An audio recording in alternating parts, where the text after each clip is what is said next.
fellow geek. It's me, Robin Bates, founder of Coaching for Geeks and career leveling up experts. And no, I don't mean Final Fantasy 14. Sorry, that's not what this video is about.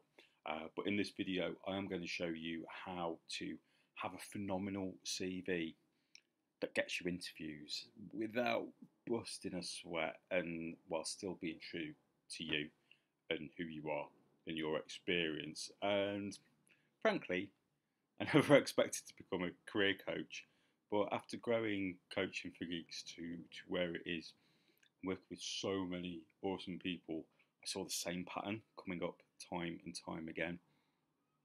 Someone ready to take the next step, kick their career up a gear. That's quite aggressive. Someone with a lot to give, loads of knowledge, skills, and experience, and yet they weren't getting past that first step. They weren't getting an interview. So I asked them to send the CVs in to me for review, and as I have done with thousands of physicists, engineers, and town planners in my professional life, time and time again, frankly, what I saw was kind of crap.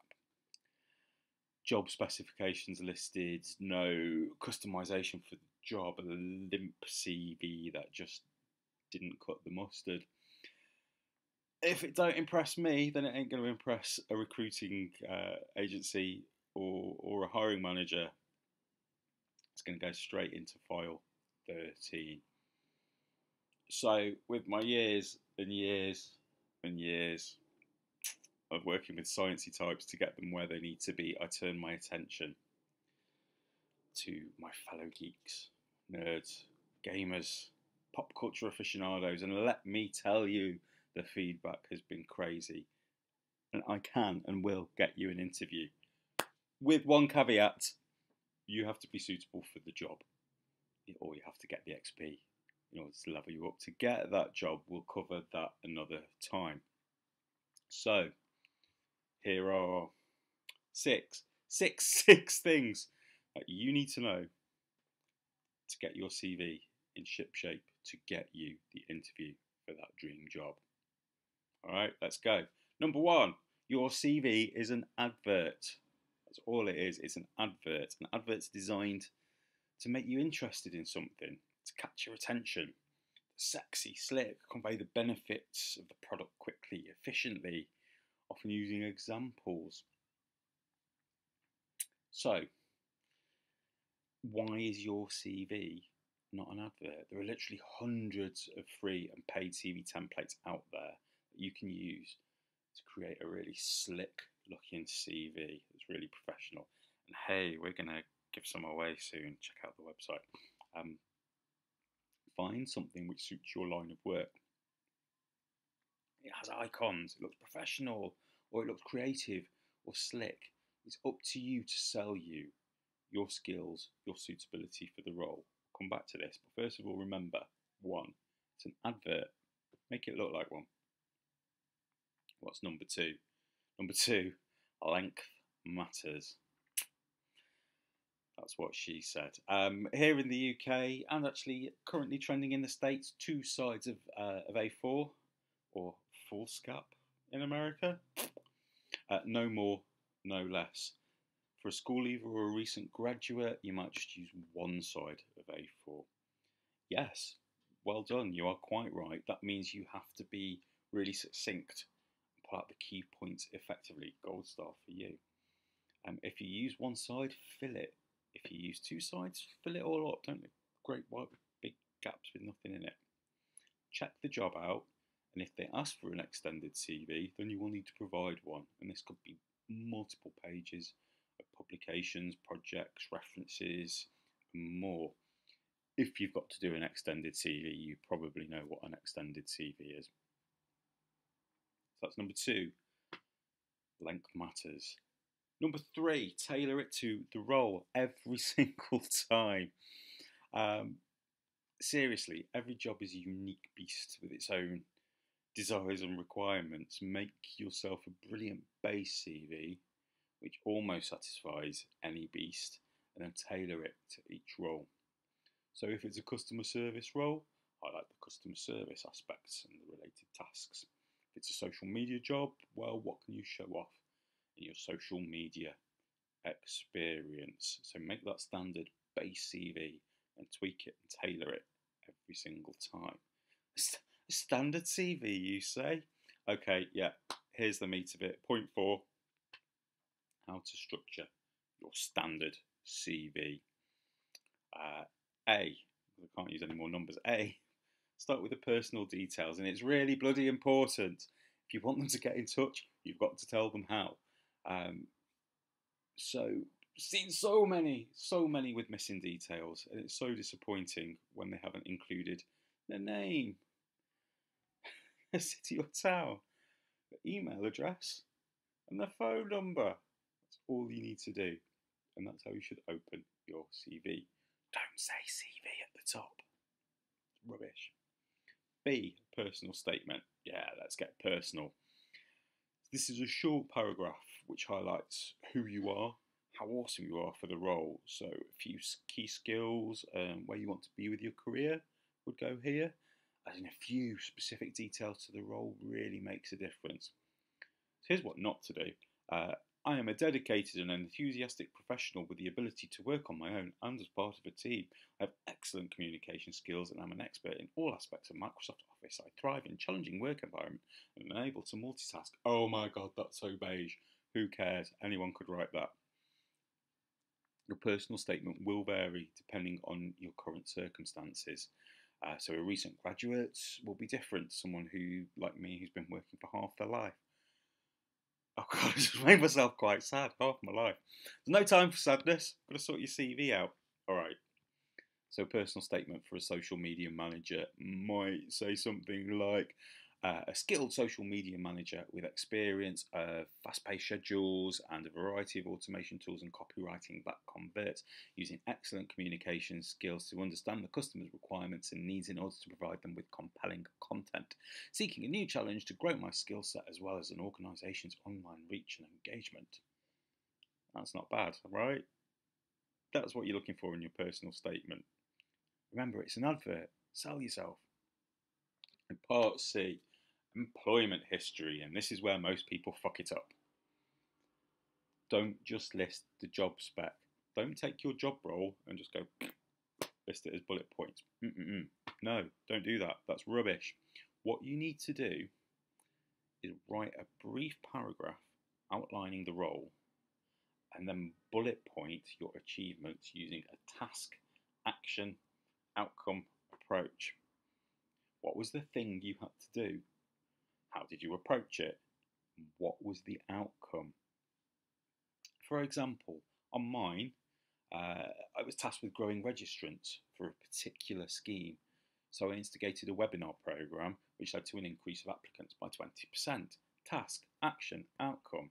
It's a shift in approach for lots of people, but it has massive results. It really shifts that focus away from, oh, I did data processing, to, yeah, I had to lead on this project which improved the efficiency of the data processing, or I created documentation which enabled new people to start faster, or I decrease waste, or I increase profits, or reach, or growth, or, right, what projects have you worked on?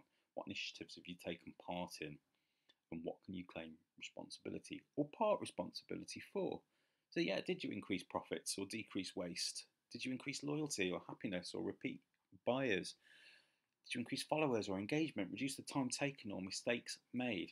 Task, action, outcome. And for the love of God, tailor this to every single job once you have the basics down. So use your job description as that basis, as that starting point. Use that to inform what you're going to put in there. But start with that short paragraph explaining the role, and then go for those very specific tasks and tailor them to the role you're applying for. All right, part D, education and qualifications, and this will vary depending on where you are in your career. No one needs to know what my GCSE results were. It was pretty average. Don't rebel when you're 15. You just need to put the date, the institution's name, the qualification, and the grade. Don't bog it down with unnecessary detail. Save the space for your work experience, because That's the real meat of your CV. Okay, 5, optional extras. Training. If you've done any relevant training, add it in. Use the same format as your education and qualifications. Key skills. This really depends on the template you use. Some have a nice column for you to put some key skills in. We only want 5. Pick the really relevant ones. Not a necessity, but it can be nice to highlight those key skills really quickly to get their attention. Hobbies and interests. Oh, you can do more damage than good with your hobbies and interests. If you say socialising with friends, does that mean they're a big drinker? Are you going to be coming in with a hangover every day? Clubbing, don't put that, for the love of God. Are you going to be coming in still a bit high from the weekend? Include any which might have useful transferable skills.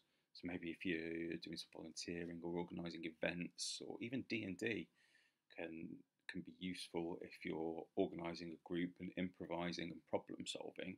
That's something to think about. Volunteering, add this in as a separate section. Do it in the same format as your work experience. And references, just put at the bottom. References available on respect.